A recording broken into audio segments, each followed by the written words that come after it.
And next நம்ம பார்க்க போறது முகப்பு செயின்ங்க. அழகான ஒரு டிசைன், சிம்பிளான டிசைன், பட் நல்ல கியூட்டான லுக்குங்க. எக்ஸாக்ட் நமக்கு கோல்ட்ல எல்லாம் கிடைக்கிற அதே டிசைன் தான் இப்ப நான் உங்களுக்கு காமிச்சிட்டு இருக்கேன்.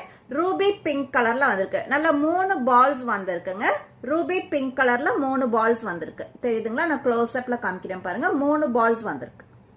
அண்ட் செயினோட பேட்டர்ன் பார்க்கும்போது ஸ்கொயர் பேட்டர்ன்ல வந்திருக்கு. நல்ல திக்கான செயினுங்க. ஸ்கொயர் பேட்டர்ன்ல வந்திருக்கு. ரொம்ப அழகான ஒரு பேட்டர்ன். அண்ட் இதோட சைஸுமே 24 இன்ச்சஸ்ல தாங்க வந்திருக்கு. இதுவுமே நான் வேர் பண்ணி காமிக்கிறேன். சோ இந்த முகப்பு செயினோட ஃபைனல் லுக் இந்த மாதிரி தாங்க இருக்கும். நல்ல ஒரு அழகான கியூட்டான முகப்பு செயின் தான் இப்ப பாத்துட்டு இருக்கீங்க. ரூபி பிங்க் கலர்ல வந்திருக்கு. அண்ட் செயினுமே நல்ல ஒரு ஸ்கொயர் பேட்டர்ன்ல வந்திருக்குங்க. ரொம்ப அழகான ஒரு டிசைன், ரொம்ப அழகான ஒரு பேட்டர்ன். அண்ட் 24 இன்ச்சஸ்ல வந்திருக்கு. இந்த முகப்பு செயினோட பிரைஸ் ஜஸ்ட் 699 வித் ஃப்ரீ ஷிப்பிங்ல வந்துருங்க. அண்ட் இது எல்லாமே இப்ப நீங்க பாத்துட்டு இருக்கிற இந்த வீடியோல பாத்துட்டு இருக்கிற எல்லா செயினுமே கோல்ட் பிளேட்டட் தாங்க.